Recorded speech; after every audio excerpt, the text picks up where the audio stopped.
The Labour Party leadership don question the democratic nature of the ruling party wey be the All Progressive Congress and their leadership choices for an independent legislative branch.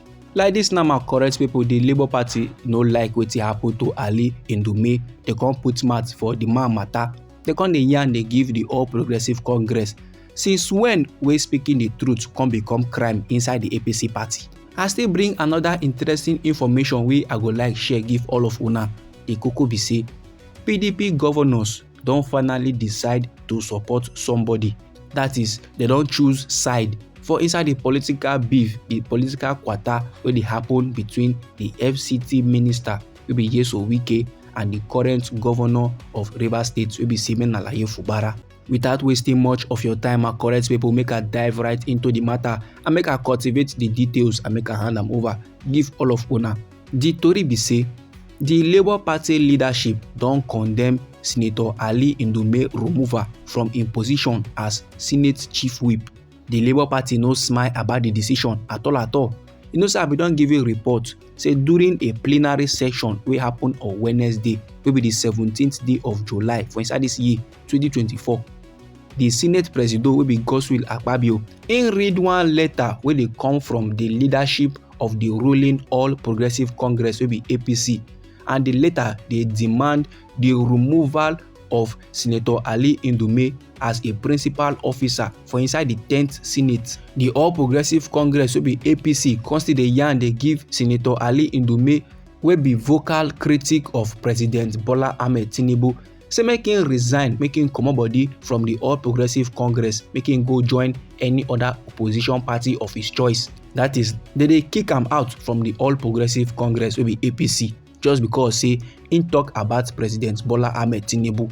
Now, for inside one statement on Wednesday by Obiora Ifo, wey be the Labour Party's National Publicity Secretary, him come dey yarn say the removal of Senator Ali Ndume e dey indicate say anybody wey speak the truth to power don become a punishable offence for inside the country Nigeria. That is, if you talk truth, you go collect. Oga Obiora of the Labour Party come still dey yarn say the treatment wey the Senate give Ali Ndume, e no only dey harsh, but na clear indication of a tendency towards dictatorship.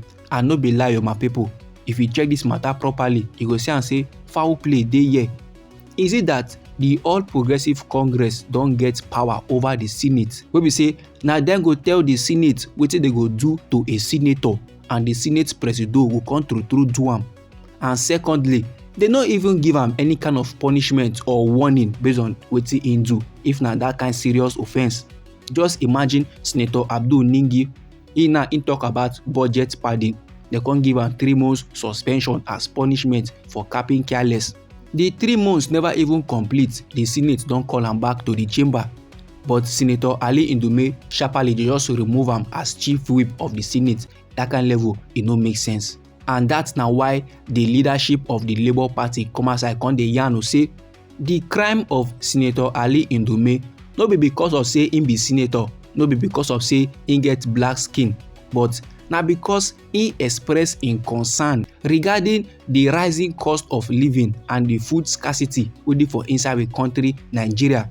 And in revelation say our president wey be Bola Ahmed Tinubu don decide to play the ostrich even in the face of ogbonge starvation wey countrymen dey witness for inside the country. The dimension this administration now don take, e no make sense at all.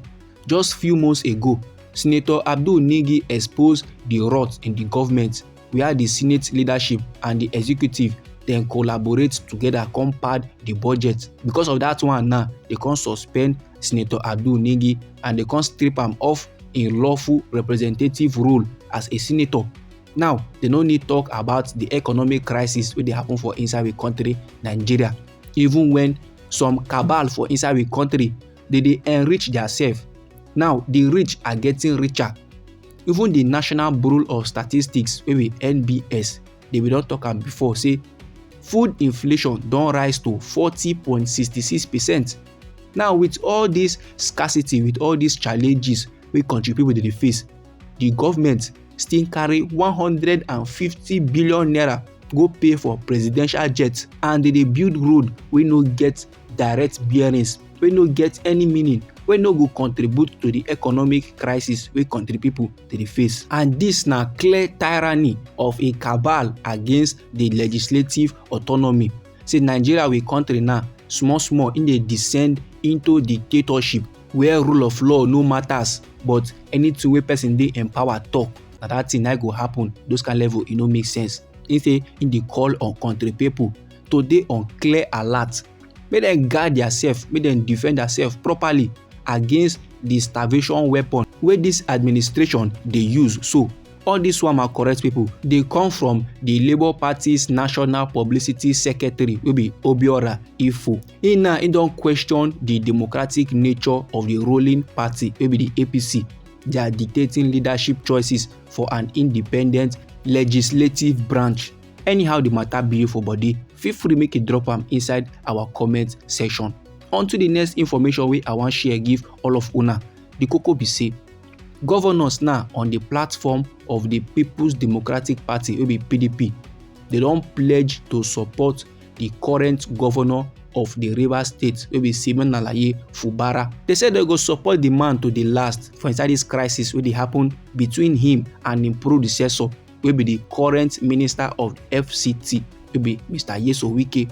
And according to the chairman of the PDP Governors Forum wey be Governor Bala Mohammed, he said the forum dey aware of the ongoing crisis wey dey happen for inside Rivers State, and dem dey very much committed to supporting Governor Fubara, as dem dey very much resolved say the issue e go dey settled through political solutions.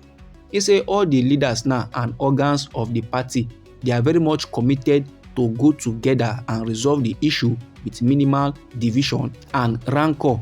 And he said they go employ wider consultations with stakeholders. That is, they go meet other ogbonge men dem, discuss the matter for a peaceful resolution, and they go find a lasting solution to the crisis.